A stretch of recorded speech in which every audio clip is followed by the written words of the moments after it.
Bienvenue sur notre chaîne. Nous publions des extraits vidéo pour vous aider à choisir celui qui vous plaît. Pour savoir comment télécharger ce livre audio gratuitement ou un autre de votre choix, n'hésitez pas à cliquer sur les liens en description.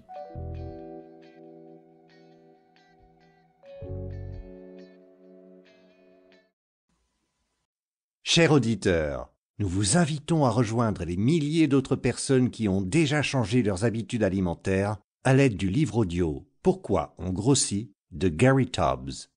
Après avoir écouté ce livre audio, vous apprendrez pourquoi le nombre de calories que nous consommons et dépensons n'a rien à voir avec le surpoids, pourquoi les régimes ne fonctionnent pas, comment changer d'alimentation pour perdre des kilos superflus et ne pas les reprendre, et beaucoup d'autres choses.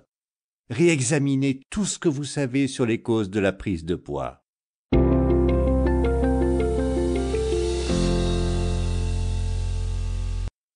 Dans le présent livre audio, je soutiens quant à moi que la faute revient entièrement à la médecine orthodoxe, tant en ce qui concerne la croyance selon laquelle le surpoids provient d'une consommation excessive de calories, que pour les recommandations qui en découlent.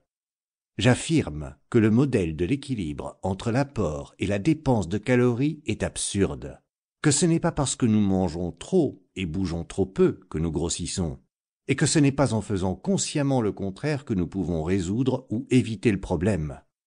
C'est dans ce modèle que réside pour ainsi dire le péché originel, et nous ne trouverons jamais de solution à nos problèmes de poids personnels, ni encore moins aux problèmes sociétaux que constituent l'obésité, le diabète et les maladies qui s'y rattachent, tant que nous n'aurons pas compris cela et changé de voie.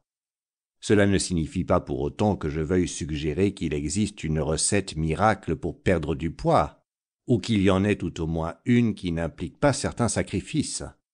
Mais la question est, que faut-il sacrifier au juste ?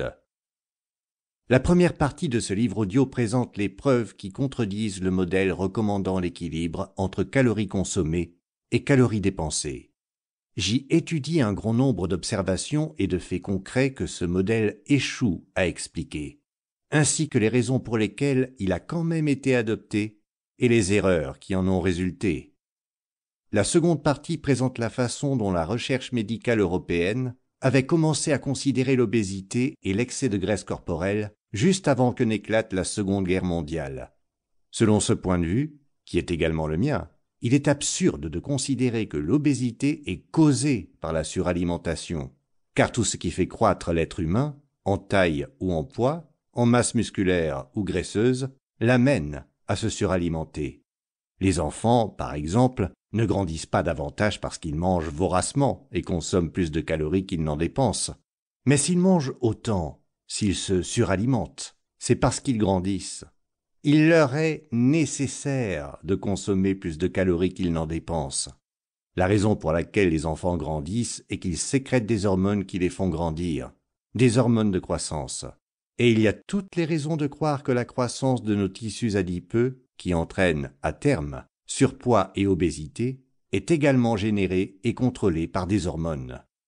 Aussi, plutôt que de définir l'obésité comme un trouble dû à un déséquilibre énergétique, ou à la suralimentation, comme le font les experts depuis un demi-siècle, les chercheurs européens que j'ai évoqués plus haut sont partis de l'hypothèse que l'obésité était fondamentalement liée à une accumulation excessive de graisse.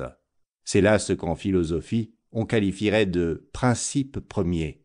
La véracité de ce principe est tellement évidente qu'il semble presque inutile de l'énoncer. Mais une fois qu'on l'a formulé, la question qui se pose naturellement est: qu'est-ce qui régule l'accumulation de graisse?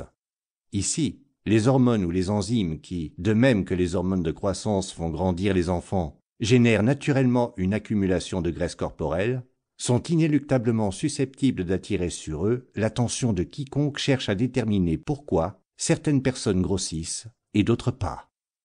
Au tournant des années 1950 et 1960, époque à laquelle on répondit à cette question de savoir ce qui régule l'accumulation des graisses, les médecins chercheurs européens avaient malheureusement disparu, victimes de la Seconde Guerre mondiale, emportant avec eux leurs idées sur l'obésité.